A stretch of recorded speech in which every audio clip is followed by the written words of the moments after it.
کا جو تھا وہ گورنمنٹ سے کیپچر کر لیا تھا. اس ٹائم یمن کے اندر ایک بہت بڑی سول وار ہو رہی تھی, اور مور امپورٹنٹلی ایران جو تھا وہ اس یمن میں جو بغاوت ہوئی, جو ہوتی فورسز جو گورنمنٹ کے ساتھ لڑائیاں کر رہے تھے, اس میں ایران سپورٹ کر رہا تھا ہوتی فورسز کو. اب ہوتی فورسز جو تھیں اوبیسلی ایران کی بیک ملیشیاز تھیں, تو وہ آلریڈی اینٹی سعودی عربیہ تھیں اور سعودی عربیہ کے ساتھ ان کی لڑائی ہو رہی تھی.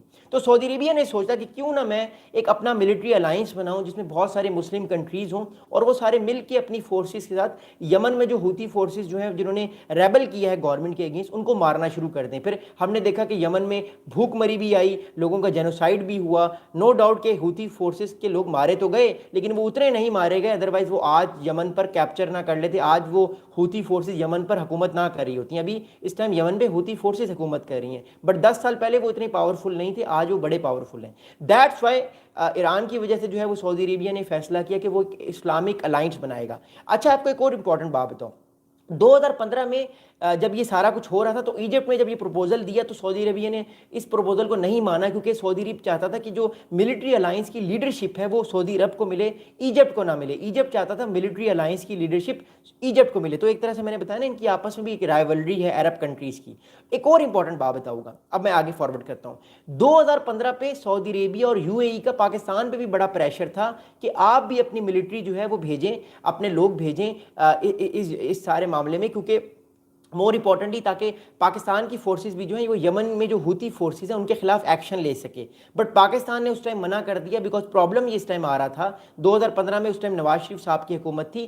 پرابلم اس ٹائم یہ آ رہا تھا پاکستان میں کہ پاکستان میں کیونکہ شیعہ پاپولیشن بہت زیادہ ہے, تو پاکستان کو یہ ڈر تھا کہ کل کو اگر پاکستان کی گورنمنٹ جو ہے وہ اپنے فوجی بھیجتی ہے سعودی عرب کے پاس اور وہ ایکشن لیتے ہیں ہوتی فورسز کے خلاف, تو آبویسلی پاکستان میں جو شیعہ پاپولیشن ہے وہ ناراض ہوگی. ایران بھی کوئی کارروائی کر سکتا ہے, آلریڈی ایران نے بہت سارے لوگ اپنے بھیجے ہیں بلوچستان میں, اور بہت سارا ٹیررزم جو ہوا ہے پاکستان نے ایران کو کئی بار سمن بھی کیا ہے.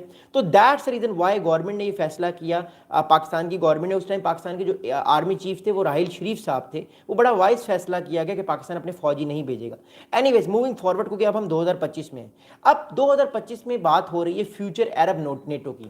اب سنیے گا, یہ عرب نیٹو اگر بنتی ہے تو یہ کس طرح ہوگی, اس کا انفراسٹرکچر کیسا ہوگا, پھر میں آپ کو بتاتا ہوں کیا یہ فیزیبل ہے یا نہیں ہے. آپ اپنے سوالات بھی کرتے ہیں. دیکھیے, بہت سارے سورسز سے, ہمارے سورسز نے بات کی, انٹرنیشنل میڈیا کے سورسز نے بات کی, بہت سارے سورسز نے اپنا نام بتائے بغیر یہ بات کہی ہے کہ the forces would be made up of naval, air and ground units and boost an unspecified number of elite troops trained as commandos and in counter-terrorism tactics. The force would also keep up peacekeeping missions in the Arab countries. اب اس بہت سارے sources نے کہا ہے کہ جو proposal دیا گیا ہے بیسیکلی اس پروپوزل کے مطابق جب بھی یہ نیٹو بنے گی, عرب نیٹو بنے گی, عرب ملٹری الائنس بنے گا آنے والے ٹائم پہ, تو جو مور امپورٹنٹلی جو یہ کنٹریز ہوں گے یہ سی میں اپنی فورسز کو لانچ کریں گے. ایئر فورس ان کی بنے گی, ایک جوائنٹ ایئر فورس ہوگی اور جوائنٹ گراؤنڈ فورس ہوگی, جوائنٹ نیول فورس ہوگی, جس سے یہ ٹیررزم کے خلاف ایکشن لے سکیں گے. اب یاد رکھیے گا اس میں ٹیررزم کی بات کی گئی, اس میں کوئی ایکسٹرنل اٹیک کی بات نہیں کی گئی. اٹ شوز کہ اگر یہ پروپوزل گیا ہے جو کہ گیا ہے تو اس میں کسی ایکسٹرنل فیکٹر کی بات نہیں کی گئی. اب میں آگے بات کرتا ہوں. اگلی بات یہ کہ besides the over all commanders the force would have chief of staff selected from one of the particular nations.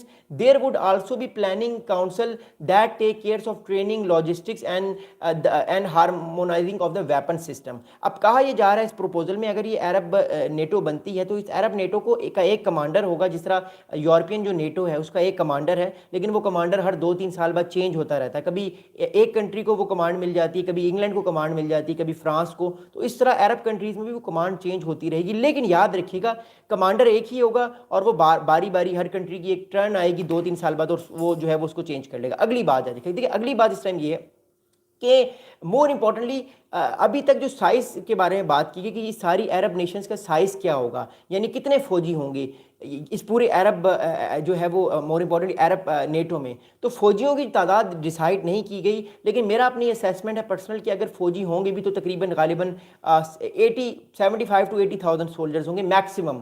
75 to 80,000 soldiers ہوں گے میکسیمم، جو کہ جس میں گراؤنڈ سولجرز بھی ہوں گے، جس میں مور امپورٹنٹلی جو ہے وہ آپ کے ڈیفنس کے سولجرز بھی ہوں گے، نیول فورسز کی سولجرز بھی ہوں گے، سارے ہر طرح کی سولجرز کی فورسز ہوں گی. تو تقریباً 75 to 80,000 فوجی ہوں گے، کیونکہ عرب کی فوج اتنی بڑی، عرب کنٹریز کی فوجیں اتنی بڑی اور اتنی طاقتور نہیں ہیں، لیکن اگر یہ ساتھ جوائنٹ ہوں گی تو آبویسلی یہ طاقتور ہوں گی. اگلی بات بتاؤ، اگلی بات یہ کہ the size of contributions towards the force would vary from one country to another depending on the size of its military and its capabilities. اب ایسا نہیں ہوگا کہ سارے کے سارے جو عرب کنٹریز ہیں وہ مثال کے طور پہ اگر ایجپٹ ہے تو وہ 20,000 فوج دے رہا ہے تو قطر بھی 20,000 فوج دے گا، ایسا نہیں ہوگا. ہر کنٹری کے سائز، اس کے ریسورسز اور اس کی پاپولیشن کے حساب سے عرب نیٹو بنے گی جس میں سارے کنٹریز کنٹریبیوٹ کریں گے. اگلی بات یہ کہی گئی ہے the use of force in combat or peacekeeping missions would require a formal request by the concerned nation and would require to approve of the commander and chief of staff after consultations with all participating nations. اب یہ article 5 والی NATO نہیں ہے، سمجھیے گا بات کو. Article 5 والی NATO کچھ اور ہے کہ an attack on one person یا attack on one country will become an attack on everyone else. تو یہ وہ والی نیٹو مت سمجھیے گا جو کہ یورپین نیٹو ہے. اس نیٹو کا معاملہ ہی کچھ اور ہے. اب اس نیٹو کے پروپوزل کے مطابق اگر ایک عرب کنٹری کے اوپر اٹیک ہوتا ہے تو وہ عرب کنٹری ریکویسٹ بھیجے گا فوراً دوسرے کنٹریز کے پاس کہ ہمارے اوپر اٹیک ہوا ہے یا ہم تھریٹ فیل کر رہے ہیں، آپ ہمیں بچائیں. تو وہ کنٹری کا کمانڈر جو ہے وہ سارے دوسرے عرب کنٹریز کے ساتھ مشورہ کرے گا اور اس کے بعد فیصلہ کرے گا کہ کیا اٹیک کر جواب دینا چاہیے یا نہیں. تو یہ وہ والی نیٹو نہیں ہے کہ جس میں attack on one will consider as an attack of everyone else اور 2 منٹ کے اندر آرٹیکل 5 جو ہے وہ لاگو ہو جائے گا. نہیں، آرٹیکل 5 ایک دم لاگو، اس میں یہ آرٹیکل 5 والی نیٹو نہیں ہے، یاد رکھیے گا. بہت سارے لوگ سمجھ رہے ہیں یہ آرٹیکل 5 والی نیٹو ہے، یہ نیٹو تھوڑی ڈفرینٹ ہے. اینی ویز موونگ فارورڈ. اب اگلی بات یہ ہے کہ اگر یہ نیٹو عرب نیٹو بنتی ہے تو اس کے آنے والے ٹائم پہ کیا چانسز ہوں گے، یہ کیسے بن سکتی ہے اور اس میں کیا کیا چیزیں ہو سکتی ہیں. دیکھیں the Arab NATO force would deal with security threats and terrorism or anyone who poses a threat to the Arab world safety and stability, one of the sources said. اب ایک سورس نے ہمیں بتایا کہ یہ جو عرب نیٹو بنے گی، یہ عرب کی نیٹو جو ہے اس کا میجر جو وقت کیا ہوگا، اس کا میجر کام یہ ہوگا کہ یہ مور امپورٹنٹلی سیف کرے گی، سیکیور کرے گی ہر اس پرسن کو، ہر اس نیشن کو عرب کی جس کی سیکیورٹی یا اسٹیبلٹی کو کوئی ایکسٹرنل فیکٹر تھریٹ کر سکتا ہے اور مور امپورٹنٹلی کوئی ٹیررسٹ اس کو اٹیک کر سکتا ہے. اس کے بعد اگلی بات آپ کو بتاؤں گا. اگلی بات یہ کہ the restriction of the proposal now takes on added significant given the turmoil rolling of the Middle East. اب دوبارہ سے یہ جو پروپوزل دیا گیا after 10 years، 10 سال پہلے بھی عرب نیٹو کا ایجپٹ نے ہی پروپوزل دیا تھا، السیسی صاحب نے ہی دیا تھا. 10 سال بعد دوبارہ سے السیسی صاحب نے دوبارہ سے ایک نیا پروپوزل دیا جس میں انہوں نے یہ ساری بات کی ہے. تو کہا جا رہا ہے کہ یہ دوبارہ سے یہ جو پروپوزل آیا اس کی آنے کی سب سے بڑی وجہ یہ کہ قطر پہ اٹیک ہوا ہے. اب سیریا پہ اٹیک ہونا ایک دوسری بات ہے، قطر پہ اٹیک ہونا، سعودی عرب پہ اٹیک ہونا اسرائیل کا، یہ ایک بہت بڑی بات ہے. دیٹس وائی ہمیں یہ لگتا ہے کہ آنے والے دنوں میں اس چیز پہ کام ہو سکتا ہے.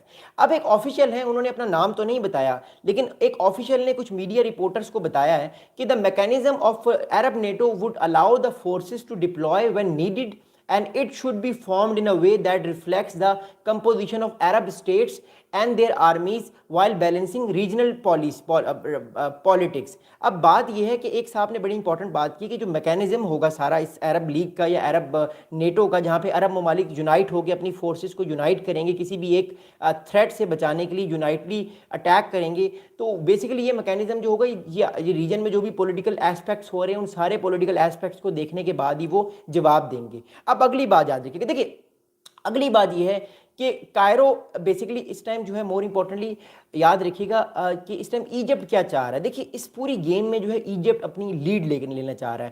آپ کو یاد ہوگا 1950s